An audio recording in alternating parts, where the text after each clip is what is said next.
As I do on the fourth Thursday of every month, I introduce you to a book. Sometimes the books I offer are popular and well known.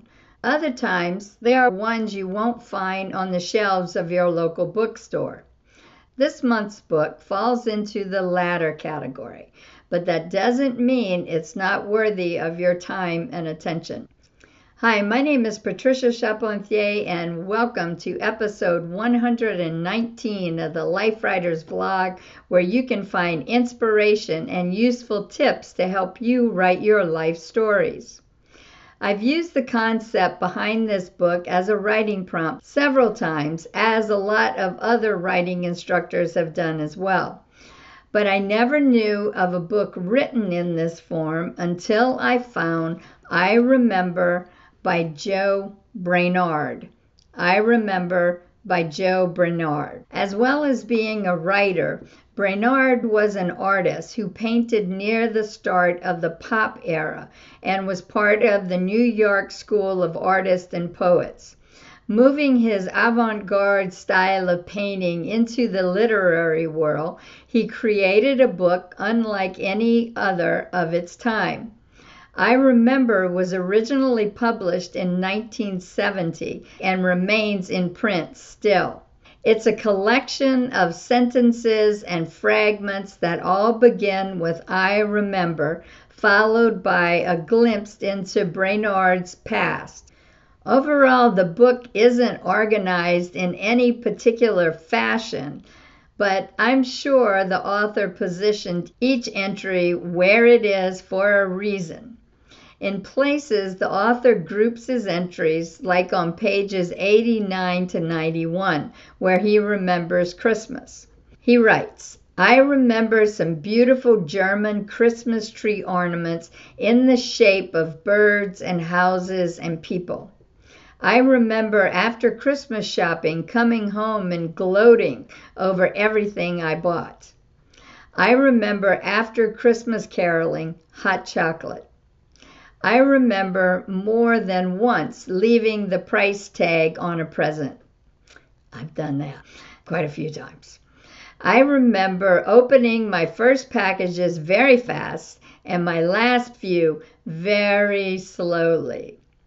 Then he moves on to the taste of raw biscuit dough, hula hoops, and a boy who could pull the undersides of his eyelids down over his eyeballs. I remember a kid like that too. And on it goes.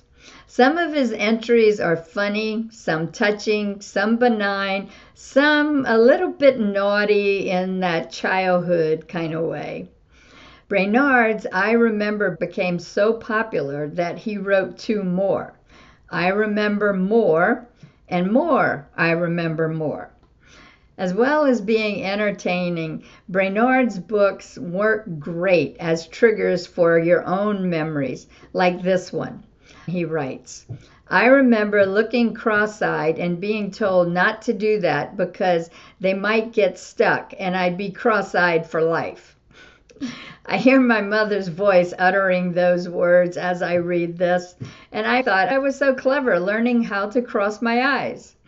The same may be true for you. That's what makes Brainard's book so compelling. He takes us back to the world of our younger years and at times introduces us to a world unlike the one we grew up in. For example, he writes, I remember eating dried airplane glue off my fingers. Yum, yum. No. White paste? Yes. Airplane glue? Not really.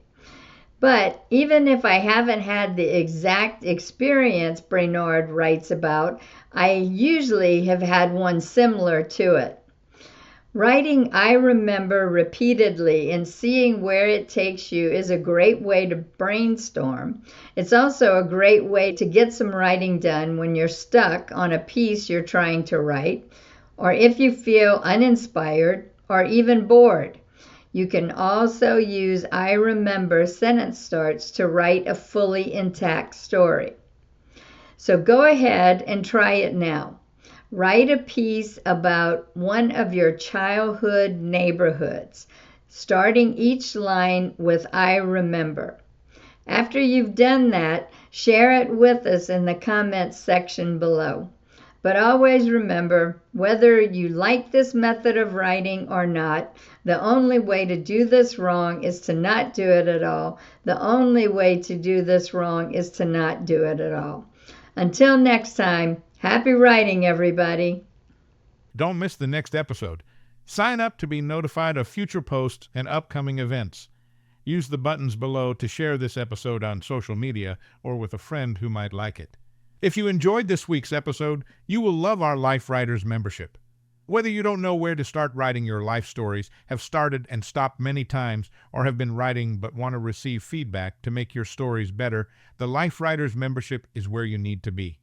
We have a Get Started roadmap, an extensive library of instructional videos, live events via Zoom, and a supportive and active community. If you want to take the stories that live in your heart and mind and put them into words on the page, check out Life Writers at lifewriters.us.